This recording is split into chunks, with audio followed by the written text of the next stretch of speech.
F-16战损战斗机是由美国洛克希德马丁公司研制的一款单座单引擎的多用途轻型战机，属于第4代战斗机。自服役以来 ，F-16的生产数量已超过4604架，这个数字甚至超过了许多国家空军飞机总数，成为全球生产数量最多的4代战机。凭借优异的性能和较低的成本，它在国际市场上备受欢迎，已经出口至近30个国家。其中，以色列是 F-16最大的外国用户，也是美国之外装备 F-16最多的国家。有趣的是，虽然中文翻译为战损，但这款战机的英文原名 Falcon 猎鹰实际上引发了一些争议。尽管猎鹰听起来很有气势，但在军用装备的命名中显得相当普通。从早期的大炮到舰艇和战机，取名猎鹰的武器数不胜数，甚至连美国飞行员自己也觉得这个名字过于平庸。在早期服役时，他们私下更喜欢叫它毒蛇 Viper。据飞行员们的说法，这个绰号来源于 F-16优异的推重比和灵敏的操控性，战机在飞行中稍微拉杆就能像蛇一般快速地向天空攀升，动作凌厉又精准。后来，这个绰号甚至被原厂接受，并成为了非正式的官方称呼。尽管猎鹰这个名字显得稍显普通，但战损的中文译名倒是颇具独特的意境，展现了这款战机的轻快与凶猛。相比之下，毒蛇虽然更加贴合性能，但在气质上少了几分英武之感。无论名称如何 ，F-16依然是世界上最成功的4代机之一，其影响力和实战表现都毋庸置疑。接下来，让我们来看一下 F-16战损的具体参数。这款战机的机长为15.06米，高度为4.88米，翼展9.96米，翼面积为27.87平方米，空重为8570千克，正常起飞重量为12000千克，最大起飞重量则为19200千克。从这些数据可以看出 ，F-16的体型相对紧凑，重量较轻，符合其作为轻型战斗机的定位。由于服役时间接近半个世纪 ，F-16拥有众多的衍生型号，其发动机配置也因型号和批次不同而有所差异。以较新的 F-16C/D Block 70及常被称作 F-16B 为例，这款战机实际上在内部编号中被称为 F-16AMBM。F-16B 只是一个简化的称呼。2021年5月，这一型号的飞行测试甚至还被目击记录。目前 F-16B 使用的是普惠公司的 F100PW200 发动机，其军用推力为14678磅，最大推力为23838磅。据了解，该型号计划升级为 F100PW229 发动机，但由于预算原因，尚未全面完成换装。如果升级完成，军用推力可提升至17000磅，最大推力达到29168磅。F-16系列的性能指标同样不容小觑，它的巡航速度为0.95马赫，高空最大速度可达2.05马赫，海平面飞行的最大速度为1.2马赫，爬升率每秒1200英尺，最大升限为18300米。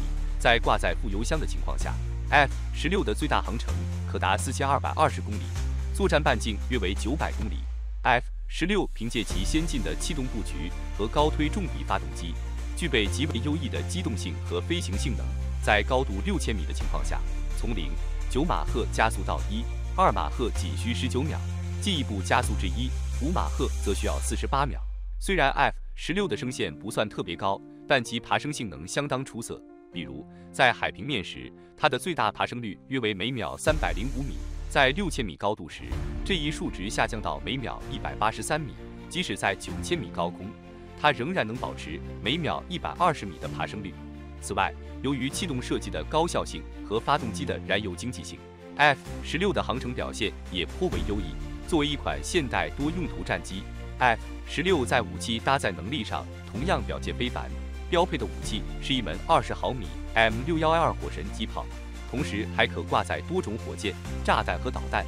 由于挂载武器种类繁多，我们不逐一列举，但美军的主流装备几乎都适配于 F-16。在任务执行方面，其搭载武器的方案根据具体任务需求灵活调整。防御性空战任务通常携带2个副油箱、2枚 AIM-9响尾蛇导弹和4枚 AIM-120阿姆拉姆中距空导弹拦截任务。可挂载油箱和蓝盾吊舱，以增强夜间作战能力；也可搭载电子对抗系统，以执行电子战任务、防空压制任务。增加 AGM-88哈姆反辐射导弹，专用于压制敌方防空系统。F-16以其灵活多样的武器配置和任务适应能力，完全符合多用途战机的定位。无论是空战、对地支援、电子战，还是反防空系统作战，F-16都能从容应对。然而，值得注意的是 ，F-16最初的设计目标是作为一款轻型制空战斗机，与 F-15主力战斗机形成高低搭配。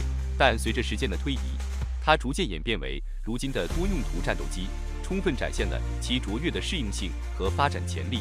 F-16的研发起源可以追溯到1974年，当时美国国防部提出了一项新的战机性能要求。当时，美国与越南的冲突仍在持续，且局势愈发紧张。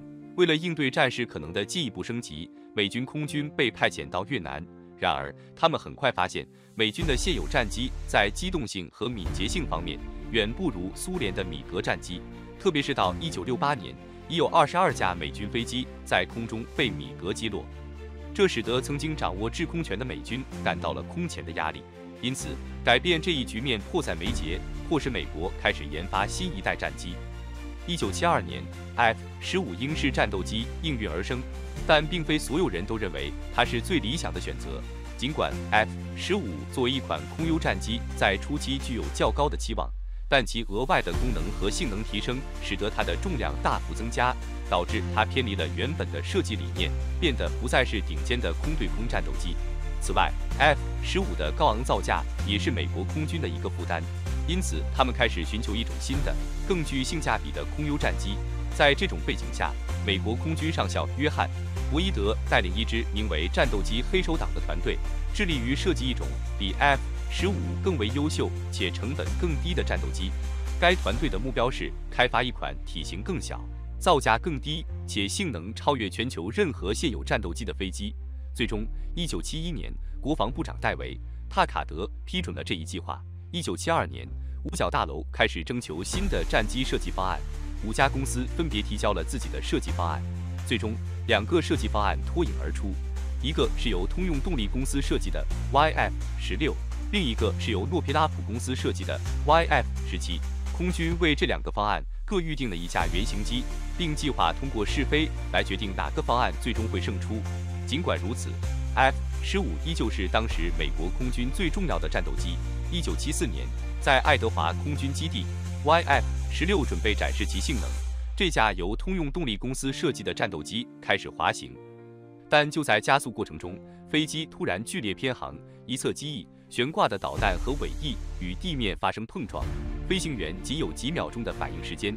幸好凭借其高超的飞行技术，成功带着飞机返航并安全着陆，避免了更严重的事故。经过检查，工程师们发现需要对引擎进行重新编程。6个月后 ，YF-16将迎来与对手 YF-17的较量。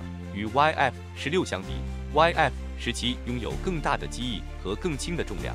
然而，2款飞机在极限测试中的表现差异巨大。YF-16展现出比 YF-17更多的优势，最终赢得了竞争。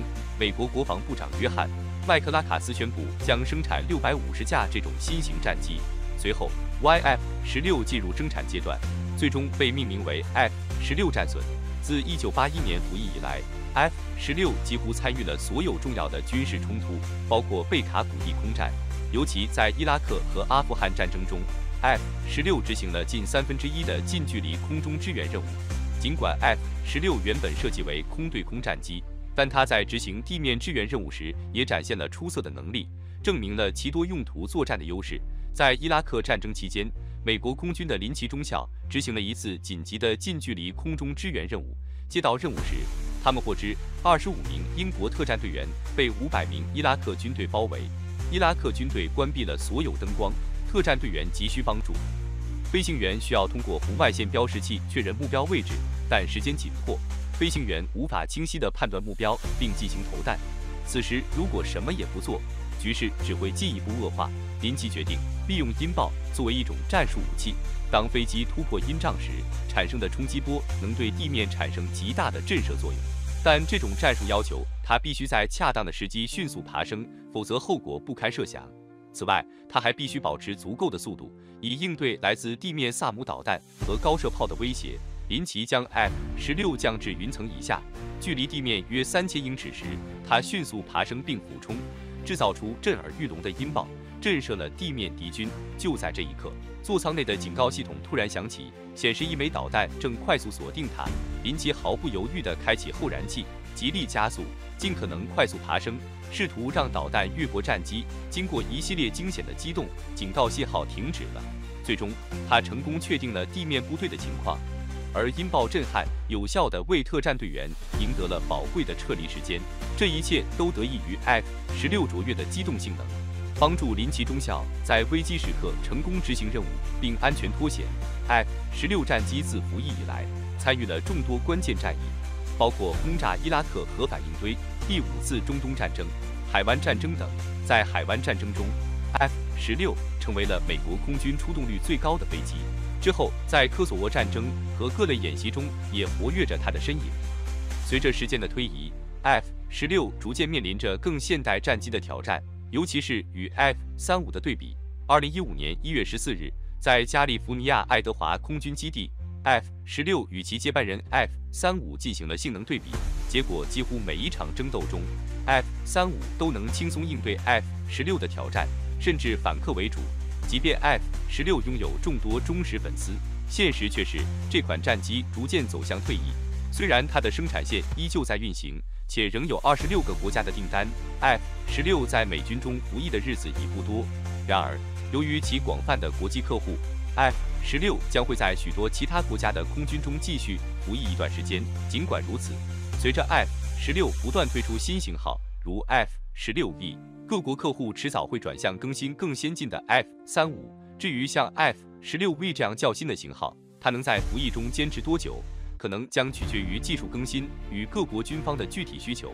好了，本期内容到此结束。对于这些信息，我们非常欢迎大家在评论区分享你们的看法和讨论。如果对于内容有任何补充或不尽完善之处，也请在评论区留言，以便我们进行更新和完善。我是寰宇哥，咱们下期再见。